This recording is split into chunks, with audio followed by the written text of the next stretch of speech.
Here in the United States, we have a lot of different resale shops known as the Salvation Army and Goodwill.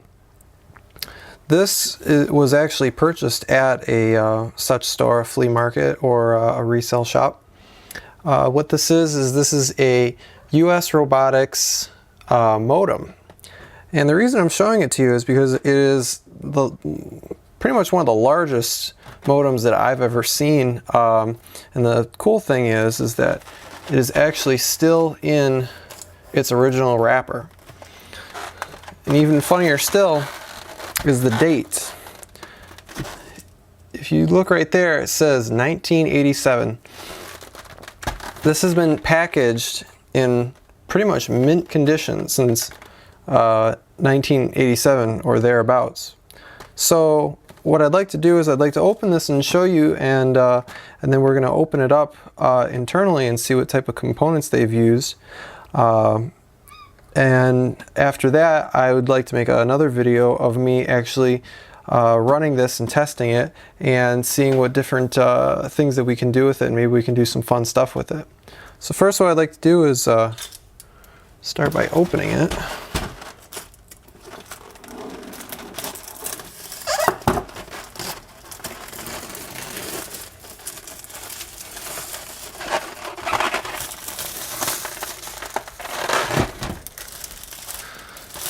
Kind of crazy that all these years it was in that packaging.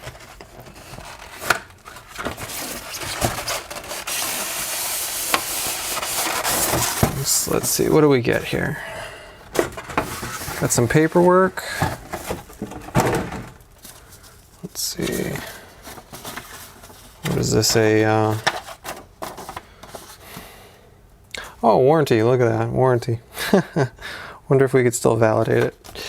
Look at that, they even give you an envelope. No post necessary.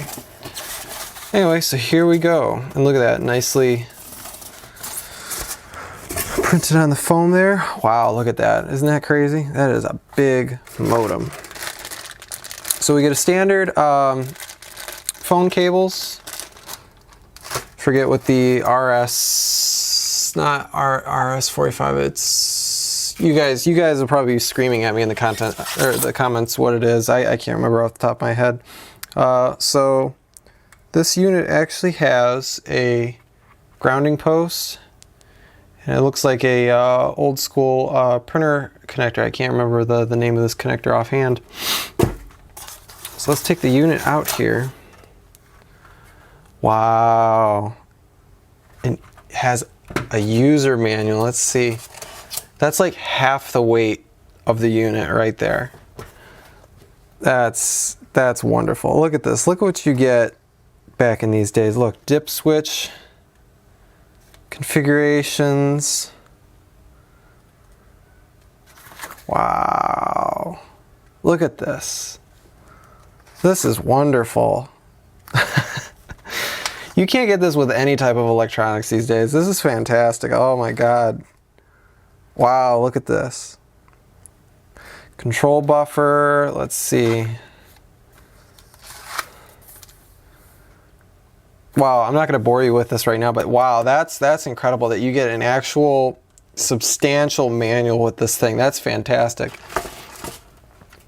So, front of the unit, we've got HS, AA, CD, OH, RD, SD, TR, MR, RS, CS, ARQ, and AL are printed here with corresponding LEDs you could see through the plastic, whatever type of material it is.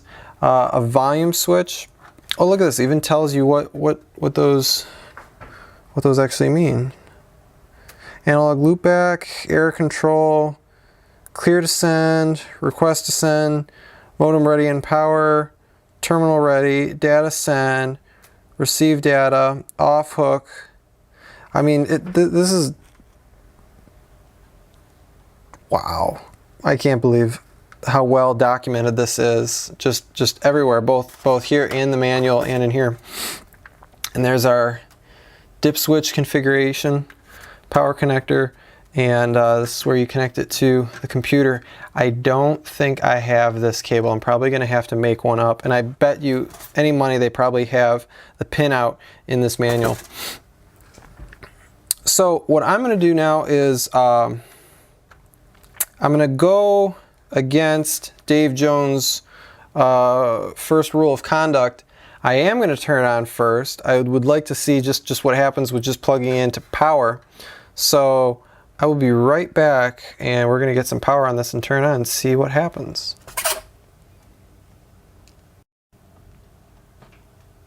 So first things first, got a power cable now. Had to chop off the ground lead, of course, just to get it to fit on here. This is an old cable, or this is an old extension cord. I didn't do this recently. This is ancient, but it's what I have on hand for the moment. So let's get ready to plug this in, line this up, and let's see. And let's power it up. There we go. Okay, so we have CD, TR, MR, and CS lit up. So those are, that's my cat meowing over there. Clear to send, MR, modem ready and power, terminal ready, and CD, carrier detect. I don't know why it would be detecting any type of carrier, but okay. So let's get this out of the way. So we know that it powers up, and we didn't release the magic smoke, which is always a plus. So next, let's go ahead and take it apart, and let's see what kind of goodies are inside of it.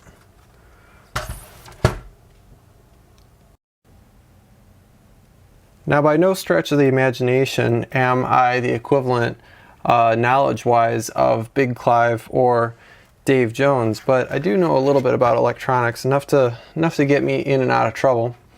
So first thing first, I'm going to see if we can't find where the screw holes are. Yep, hidden under the feet. Usually pretty common with these type of devices. Still pretty sticky, surprisingly. Surprisingly very sticky.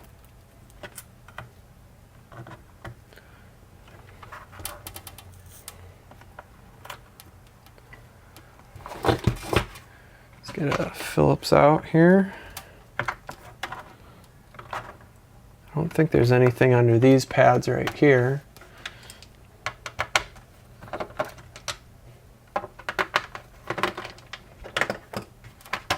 There we go. Well, that came off fairly easy. So here we go. So here's the backing plate. And let's take out the circuit board. So, wow, that's beautiful. And look at this. Look how the speaker is actually mounted to the PCB. I actually rather like that. I like the fact that when you put it in, it's all one thing. You don't have to worry about little wires coming off the board, and then you got to kind of, you know, hang off it on one side. It's just all one piece.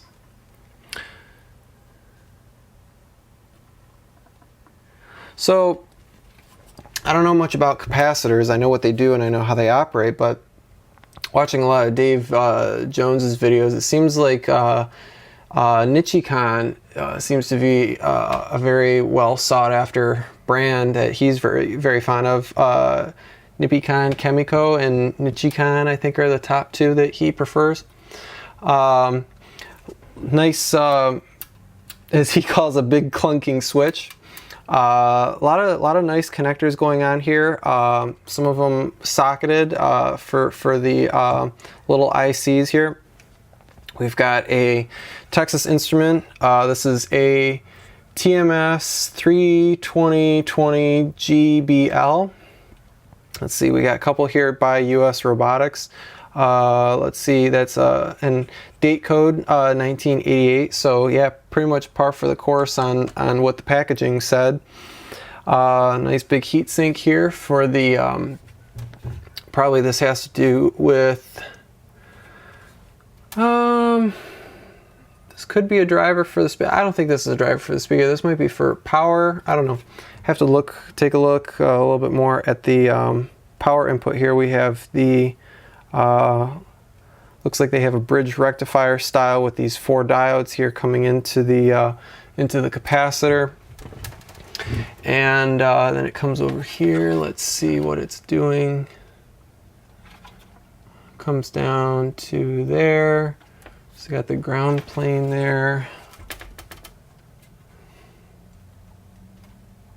Yeah, I'd have to take a better look at this board to figure out exactly what's going on.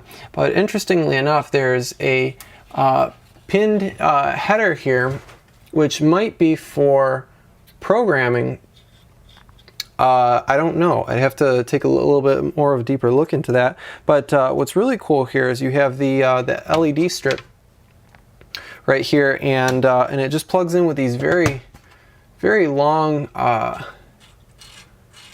don't know what you would want to call this, pin strip or whatever.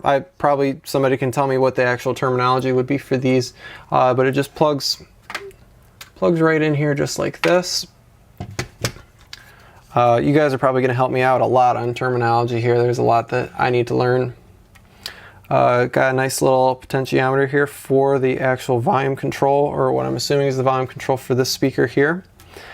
So, we even got a Sony chip on here. Look at that.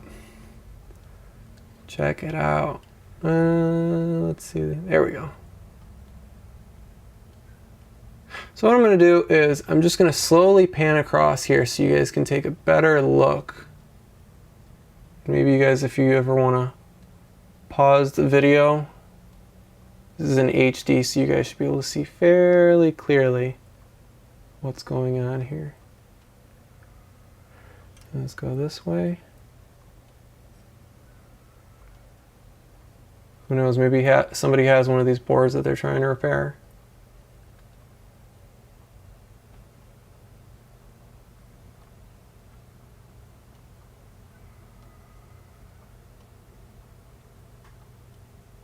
And I'll give you the reverse side so you can see where the traces go.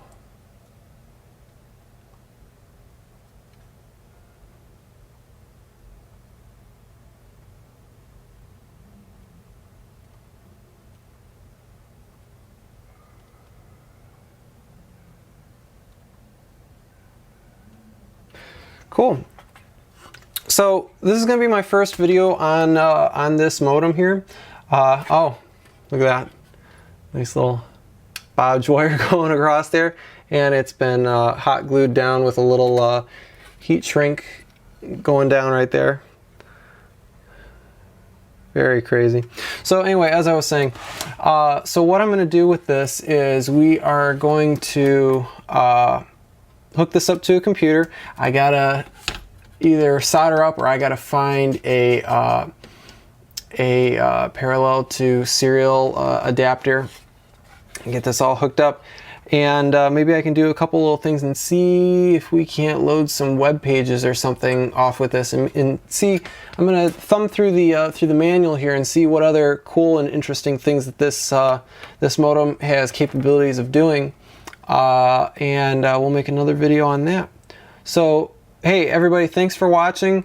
This is my first official video on YouTube, so tell me what you guys think. Give me some input, some other ideas, and this is definitely going to be a very mixed channel. So there's going to be a lot of electronics, but there's also going to be a lot of practical mechanical engineering and stuff like that. A lot of repair stuff. Probably going to have a lot of repair stuff coming in here, so maybe it'll help you guys out with some of your stuff that you guys own, or something that you own that you're trying to fix, and maybe some of this information will be useful. So thanks everybody, take care, and see you on the next one.